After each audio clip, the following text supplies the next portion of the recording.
Irmãos, vamos lá, né? Dando continuidade aqui. Nós paramos na página 312, aonde nós vamos falar sobre as três pessoas consideradas separadamente, né? Então nós já vimos aqui que esse Deus triuno, né, ou triunitário, é o único Deus que se divide em três pessoas da mesma substância, da mesma essência, coeterno, autoexistente, né? Então, agora nós vamos ver o papel, né, dessas três pessoas separadamente. Então, vamos lá. O Pai ou a primeira pessoa da Trindade, né? Ó, tá aí na sua apostila. O Pai, com relação a Deus, nem sempre é empregado como o mesmo sentido na Escritura. Às vezes aplica-se ao Deus triuno, como podemos ver em 1 Coríntios, em Efésios, Hebreus, temos os textos aí, né? Ó, como a origem de todas as coisas criadas. No Antigo Testamento, esse termo Deus triuno é referido para mostrar a relação que Deus mantém com Israel e com seu povo. No Novo Testamento é empregado para designar o Pai de todos os seus filhos espirituais, como a gente vê também em Mateus, né, em Romanos e 1 de João. Então, sobre isso, nós temos o Pai que é reconhecido como Deus, né? Ó. Então, veja aí, ó. No Novo Testamento, o Pai é reconhecido como Deus em um número tão grande de passagens que não precisamos nos deter acrescentando estas provas, pois estão bem nítidas e comprovada tal afirmativa em passagens como, por exemplo, né, ó, trabalhai não pela comida que perece, mas pela que subsiste para a vida eterna, o qual o Filho do Homem vos dará, porque Deus, o Pai, o confirmou com o seu selo, né? Ó, João 6:27. Eleito segundo a presciência de Deus Pai, em santificação do Espírito, para a obediência e a aspersão do sangue de Jesus Cristo, graça e paz vos sejam multiplicadas. Esse texto de 1 Pedro também, ele é revelador, né? Ó, então, ele fala sobre o Pai, né? A presciência de Deus como o Pai eterno, fala sobre o papel do Espírito Santo, que é santificador, e fala sobre a obra de Cristo, que é o sangue, né, a qual nos salvou. A propriedade distinta do Pai. A propriedade pessoal do Pai, falando em termos negativos, consiste que ele não é gerado. Em termos positivos, consiste na geração do Filho e na inspiração do Espírito Santo. É verdade que a inspiração é obra do Filho também, né? Ó, nesse, mas nesse essa obra não se combina com a geração. Estritamente falando, a única obra exclusivamente peculiar ao Pai é a da geração ativa, tá? Então nós temos aí, ó, papéis, né? Ó, os papéis aí das pessoas da Trindade. Agora a gente vamos ver um pouquinho mais sobre isso, né? Ó, continuando aí sobre a primeira pessoa, ó. As obras ópera ad extra, né? Ó, ind extra, né? São atribuídas a ele, quer dizer, a Deus. Todas as óperas ad extra de Deus são do Deus triuno, mas em alguma dessas obras o Pai está em primeiro plano, como nesta, né? Ó, planejando a obra da criação, a eleição inclusive da qual o próprio Filho era o objetivo, né? O objeto, as obras da criação e providência, principalmente os seus estágios iniciais, a obra da representação da Trindade no conselho da redenção, como ser santo, justo e direito que foi revelado, né? Como nós vemos lá em Salmos, nós vemos também o texto que nós vemos de João, né? 6.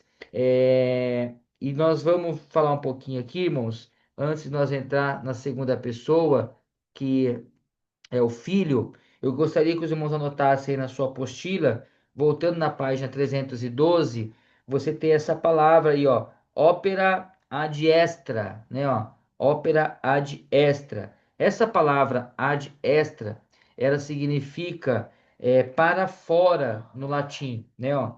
Ela vem de uma origem latina, né, do latim, ela significa para fora, né, o que traz o conceito na teologia de que o Deus, o que Deus faz externamente em relação à Trindade, né? Então, o que Deus faz externamente, né, ao mundo em relação à Trindade é conhecido como opera and extra, né? Então, eu coloquei na lousa para a gente poder dar uma analisada, tá?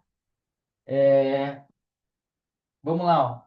Os irmãos não vão me ver, mas vai ver aqui a lousa, vamos me ouvir, tá bom?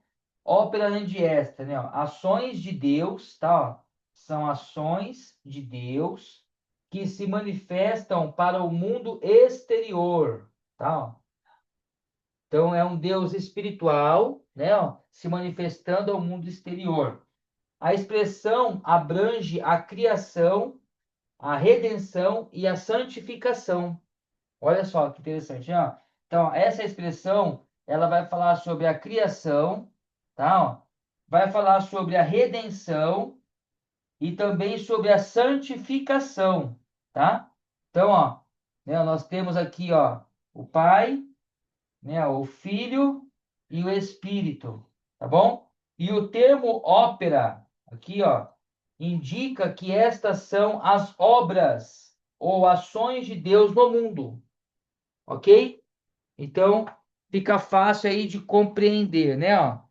Então, isso aqui é algo bem técnico, né? Bem teológico.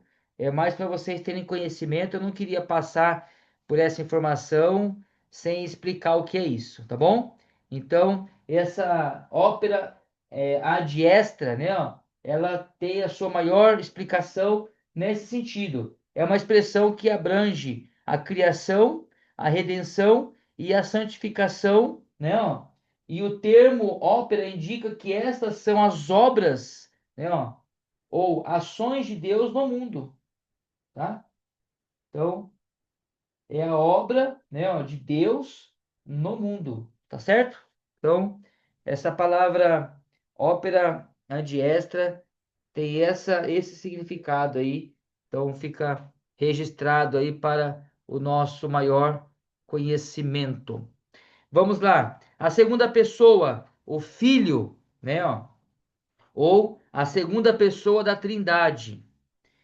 É evidente, né, ó, que Jesus Cristo é o Filho de Deus, pois assim nos é apresentado nas Escrituras Sagradas, independente da sua posição como mediador, tá? Então Jesus, né, irmãos, ele é apresentado como o Filho de Deus, né, ó, como o mediador, nós vamos ver também. É chamado Filho de Deus, unigênito do Pai, ou Deus, e ainda se refere ao Pai simplesmente Pai ou meu Pai, embora tenha ensinado seus discípulos a dirigirem-se a Deus como nosso Pai, né? Então, ele se auto-nomeia aqui, ó, como o primogênito de toda criatura, né? Ó.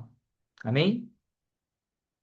Entenderam aí? Né, ó? Então, conforme Mateus 11:27, podemos ver que Jesus, como Filho de Deus, atribuiu a ele mesmo um exclusivo conhecimento de Deus e que Deus não é conhecido a fundo por mais ninguém. Algumas passagens aplicam o nome Filho de Deus a Cristo como mediador, como Mateus 8:29, 26, 63, por causa das aflições e da messianidade de Cristo, que Deus é também chamado de Deus o Filho, né? Ó, de Deus do Filho. Num sentido natalício, atribui-se a Cristo como sendo o Filho de Deus, que pelo seu nascimento tem parte de paternidade de Deus com a operação sobrenatural do Espírito Santo, né? Então, essa geração eterna do Filho, né, ó, ou a geração eterna do Filho. Várias particularidades merecem ênfase em conexão com a geração do Filho. Primeiro, é um ato necessário. A geração do Filho, de ser considerado como um ato necessário, perfeitamente natural de Deus, não significa qualquer mudança de planos da parte de Deus, mas que esta era a vontade do Pai que se agrada perfeitamente com ele. Então, é importante, irmãos, nós entendermos o seguinte: Jesus não é o plano B de Deus, tá bom? Jesus faz parte do plano de Deus, Salvador e Redentor, que é o nosso Senhor Jesus Cristo. Então, não deu errado a criação, Deus não foi pego de surpresa na queda e teve que fazer um plano B e nasceu Jesus. Não, né? Jesus é coeterno, é a segunda pessoa da Trindade, na mesma essência, né? No mesmo poder, é, e ele não é plano B de Deus, tá bom? Ele faz parte de todo o plano da história, tá bom? Como diz Colossenses, né, capítulo 3, que todas as coisas foram feitas, né, a partir dele, e tudo subsiste nele, né? Então nós vamos ver isso também no relato de João, né? Também vemos Paulo enfatizando isso em Colossenses 3. Segundo, é um ato eterno do Pai.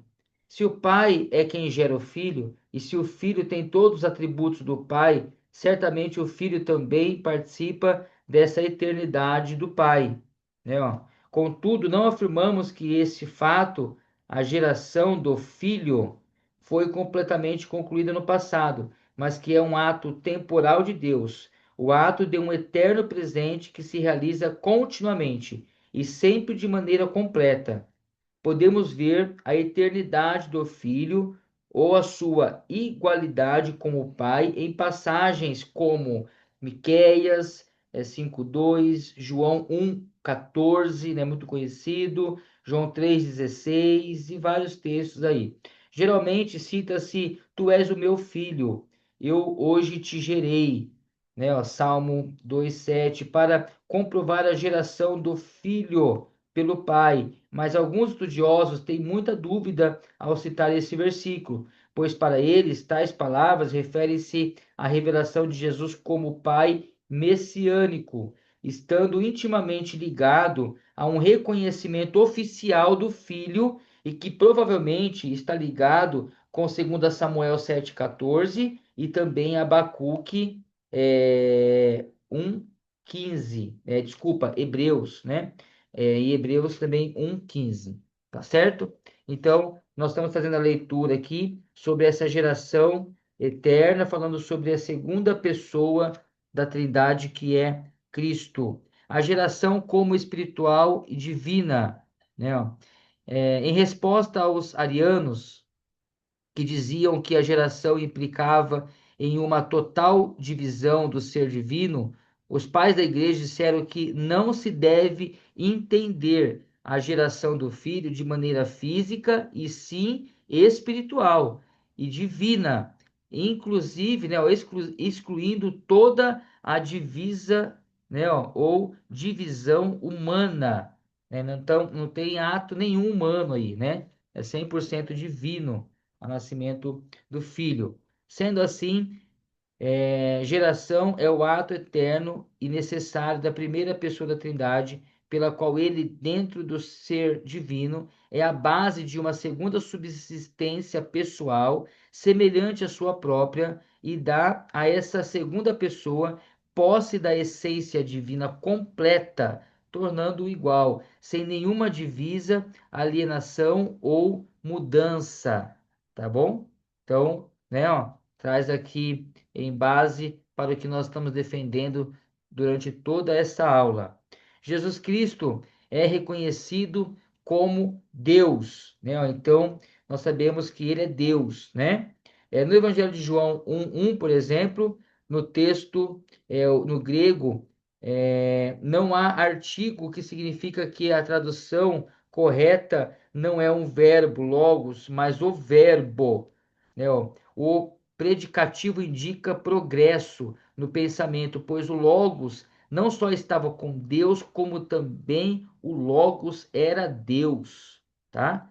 Então, ó, lá em João 1:1, né, ó, esse verbo que nós lemos lá, o texto grego, não há artigo que significa, que traz uma significação que a tradução correta não é verbo, né, ó, logos, mas o verbo, né, que está no predicativo, indica algo progressivo no pensamento, né, ó, pois o logos não só estava com Deus, como também o logos era Deus. O logos distingue-se de Deus. Contudo, ele era o próprio Deus. Quanto à sua natureza, as suas perfeições divinas, não como dizem os testemunhos de Jeová, um Deus, pois se assim fosse, o Evangelho certamente teria inserido o artigo nesta passagem, dando então este sentido. Em João 1:8, o Deus unigênito, Jesus Cristo, não é apenas um mensageiro ou enviado da parte de Deus, e sim o próprio Deus revelado, tá certo? Ele é o próprio Deus revelado, né? Ó, em Hebreus 1:8, a referência é a Cristo. E o verso 10, né, ó, que diz: no princípio, o Senhor, lançaste o fundamento da terra, e os céus são obra das tuas mãos. Está fazendo menção aqui, ó, aplicando-se a Cristo, uma atribuição de Yahvé. No verso 8 é empregado no sentido do Deus absoluto. Então, o pastor escritor de Hebreus, ele vai fazer essa correlação, essa coligação, né, ó, falando de Yahvé, usando a pessoa de Jesus, né? Trazendo aí então a triunidade de Deus Pai, Deus Filho, Deus Espírito Santo. Ele possui os atributos de Deus, né? Ó, é uma outra característica aí da segunda pessoa, né? Ó, esses atributos estão entre esses atributos estão vida, existência própria, imutabilidade, verdade, amor, santidade, eternidade, onipresença, onisciência, onipotência. Todos esses atributos são aplicados a Cristo e que não são empregados em nenhum sentido secundário, mas nem em qualquer sentido aplicável a uma criatura. Assim como temos o relato na Escritura Sagrada que só existe um Deus todo-poderoso como esse atributo, e se Cristo tem todos esses atributos, ele não é mais um Deus, e sim o próprio Deus, como vimos em João 1:1. Tá claro, irmãos, isso, né? Tudo bem até aqui? Então, ele não é mais um Deus, né? Ele é o próprio Deus. Jesus Cristo é Deus, né? As obras de Deus são atribuídas a Ele. As obras, tais como criação, ressurreição, julgamento de todos os homens, são atribuídos a Ele. Né, ó? Não tratamos aqui dos milagres que podem ser operados, né, por poder comunicado, mas de obras tais como a criação do mundo, o sustento de todas as coisas, a ressurreição final dos mortos e o julgamento de todos os homens. O poder de realizar estas obras não pode ser delegado, pois são característica da onipotência, né? Então, aqui traz, né, mais uma prova de que Jesus é Deus, né? Ó, as obras de Deus são atribuídas, né, ó, a Ele como Deus, né? Ó, a criação João 1:3, todas as coisas foram feitas por intermédio dele. 1 Coríntios 8:6, um só Senhor, Jesus Cristo, pelo qual são todas as coisas, né? Ó, então a gente vê aqui nas Escrituras várias menções sobre a divindade, né, de Cristo, né? Cristo também é Deus. O Espírito Santo, agora, né, a terceira pessoa da Trindade. O Espírito Santo sempre está presente no cosmos, né, ó, agindo como um mistério esporádico, ou seja, de que sempre está presente com o povo de Deus, capacitando-os para uma grande obra. Nós vemos então, né, ó, no Antigo Testamento, o Espírito Santo é apresentado da seguinte forma: preservador da vida e da terra vazia, né, ó. preservador da vida da terra vazia, Gênesis 1:2, né? Onde ele pairava sobre o abismo da terra. O que conhece o homem pecador, né? Ó, Gênesis 6:3, capacita o homem com dons especiais, habilita o homem para tarefas especiais. Então a gente vê a ação do Espírito de Deus, né? Espírito Santo, também desde a criação, no Velho Testamento, em toda a história. Moisés tinha o espírito de liderança, e quando Deus disse que iria tirar o espírito dele, significava que Deus iria compartilhar o espírito de liderança que havia nele, o Espírito Santo de Deus, com os outros homens que também foram levantados por Deus. Tá bom? Ó? Olha que interessante, né? Ó, isso é importante você saber, né? Em Êxodo 31, nós vemos Deus capacitando Bezalel e posteriormente Aholiabe para que fizessem uma grande obra para o reino de Deus, para que me façam tudo o que tenho ordenado. Então, são atribuídos ao Espírito de Deus as seguintes atividades, né? Então, vamos lá. Controlar a boca do profeta, né? Controla a boca do profeta, o Espírito Santo que fez isso, né? Em Números 24. Controla a vida do homem de Deus, em Números 27. Dá sabedoria ao homem de Deus, Juízes 3:10, trabalha na vida do valente, Juízes 13:25. Então, são atributos do Espírito Santo, né, ó, em suas atividades aí no Antigo Testamento. O Espírito Santo é reconhecido como Deus e fala-se dele como Deus, tá? Então, nós estamos aqui na defesa desse Deus triuno, tá certo? Né, ó? Triunitário, né? Falando sobre as três pessoas aí distintas, da mesma essência, coeternos, mesmo poder, com os mesmos atributos, e agora falando aí, o Espírito Santo é reconhecido como Deus e fala-se dele como Deus. Essas passagens como 1 Coríntios 3:16, Atos, né, 5:3, fazem referência ao Espírito Santo de Deus como sendo o próprio Deus, tá bom? Vamos abrir lá em 1 Coríntios 3:16 para a gente ver essa citação aí, tá? 1 Coríntios, é bom a gente ir acompanhando aí. Depois a gente citou vários textos aqui hoje, né, irmãos? Depois vocês vão analisando aí e vendo, tá? Mas esse de 1 Coríntios 3:16 aqui, eu gostaria de ler com os irmãos, que vai dizer o seguinte, ó. Vocês não sabem que são santuários de Deus e que o Espírito de Deus habita em vocês? Vendo? O Espírito Santo, ele habita em nós, né? Ó. Vocês não sabem que são santuários de Deus, e se alguém destruir o santuário de Deus, Deus o destruirá, porque o santuário de Deus, que são vocês, é sagrado, né? Ó. Então, a gente vê aqui esta menção, né, ó, do Espírito Santo falando, reconhecendo como o próprio Deus, tá bom? Então, 1 Coríntios 3:16. Agora, ele faz as obras de Deus, tais como criação, regeneração e ressurreição. Na obra da criação, Gênesis 1:2, né, ó, o Espírito de Deus pairava sobre a face das águas, mostrando assim o seu poder para criar e manter a sua criação. Eu fiz menção desse verso aqui hoje, irmãos, e eu falei errado, tá? Ó. Deixa aí a minha correção, né? Ó.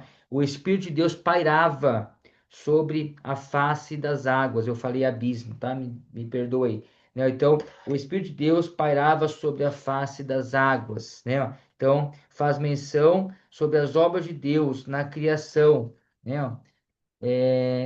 E a sua também regeneração e ressurreição.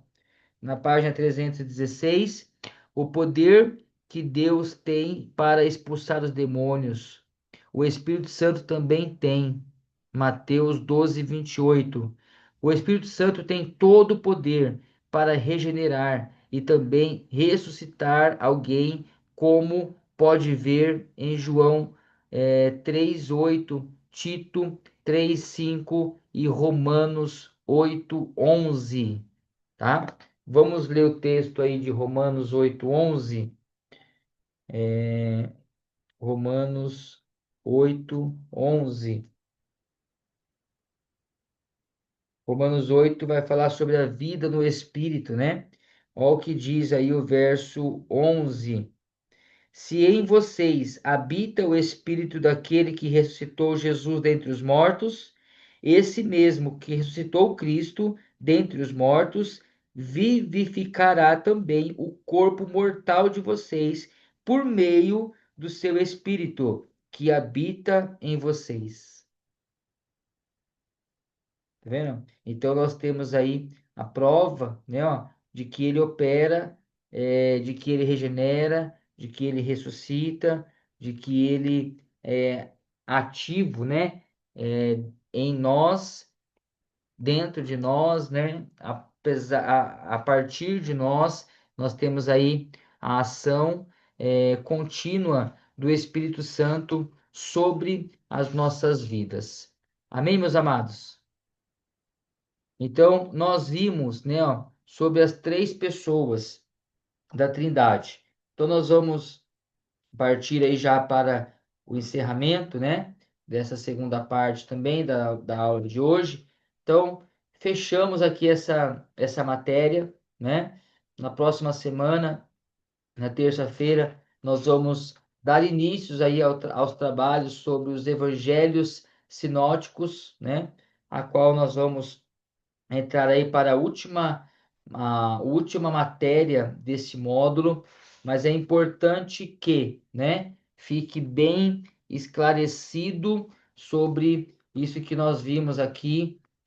Nós estudamos nesses últimos dias, né? Acho que no último mês inteiro, mais de um mês e meio aí, nós estudamos sobre Deus, teologia de Deus, né? Conhecendo melhor a Deus, os seus atributos, atributos comunicáveis, atributos não comunicáveis. Nós falamos sobre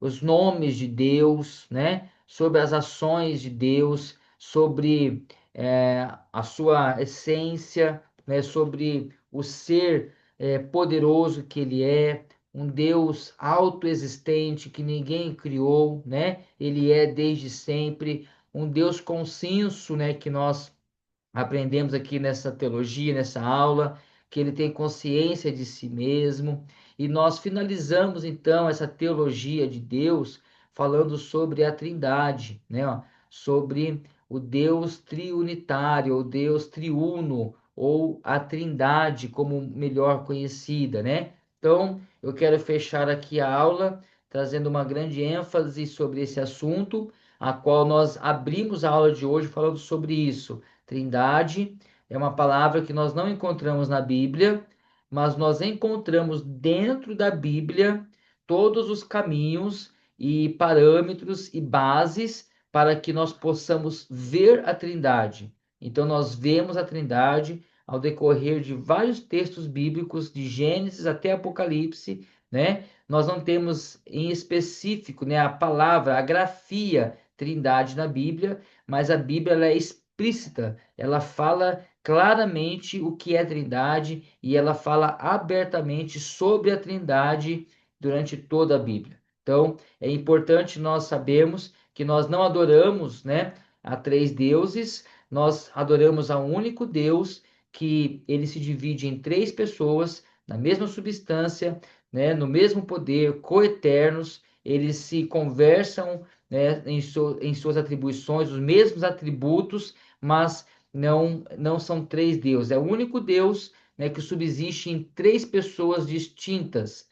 E como eu iniciei a aula aqui hoje, eu encerro, né, dizendo que qualquer força, né, qualquer esforço gerado aqui por nós não vai nos levar a uma compreensão plena sobre isso, porque é algo espiritual, supreme, sublime, né, superior, que nós não conseguimos explicar como material, com a nossa vida humana. Então, é algo espiritual que nós temos um entendimento, ainda que raso, né? Se assim podemos dizer, mas compreensivo quando nós olhamos para a palavra e vemos então a ação do Deus Pai, do Deus Filho e do Deus Espírito Santo ao decorrer de toda a história, de toda a Bíblia. No comecinho da história, das escritas bíblicas de Gênesis 1, nós vamos ver essas citações em Êxodo, em Juízes, e assim vai ao decorrer de toda a Bíblia, como nós vemos também no batismo de Jesus, e como nós vemos, né, em quase todos os cultos, dentro da bênção apostólica, né, os apóstolos também defendendo, acreditando essa ideia do Deus triuno. Amém, queridos? Então, é sobre isso que nós falamos nesses últimos dias. Que Deus te abençoe, que o Senhor nos guarde, que o Senhor abra o nosso entendimento para que possamos entender esse grande mistério. É importante eu finalizar com essa palavra, tá? Esse é conhecido como o mistério, né, da Trindade, tá bom? Por que mistério, né? Porque é algo que não é 100% revelado. Então, o mistério da Trindade é algo que deve ser estudado, compreendido, explicado e vivido, porque é isso que o Senhor deixou para todos nós. Esse mistério da Trindade revela o Pai, revela o Filho e revela o Espírito Santo. O Deus triuno que se divide em três pessoas da mesma essência, coeterno, e que eles também não atuam em papéis um do outro, né? O Deus Pai não é Filho, o Filho não é Pai, o Espírito não é Jesus, né? Então, eles são distintos, mas são um único Deus em três pessoas distintas, numa substância única, em uma essência única, do mesmo poder, da mesma natureza e também coeterno, os três. Amém? Respira fundo, né? E vamos que vamos, né? Estudar sobre Deus é algo maravilhoso e que o Espírito Santo continue se revelando a nós, que o Senhor continue falando conosco. Um beijo no coração de todos e espero ver vocês amanhã na nossa conferência missionária lá em Arthur Nogueira, tá bom? Onde nós vamos nos abraçar pessoalmente e desfrutar de um tempo maravilhoso amanhã a partir das 4 horas lá na nossa conferência missionária. E no outro sábado, dia 6 de dezembro, nós temos prova, tá bom? Venham preparados, será uma bênção, não tenho dúvida disso. Um beijo no coração, um ótimo final de semana para todos. Obrigado por estarem comigo até agora, né? Um bom descanso a todos. Um abraço, meu irmão Luiz, Carlito e os demais alunos que estão com a gente aí, né? Desde o comecinho da aula. Deus abençoe vocês grandemente.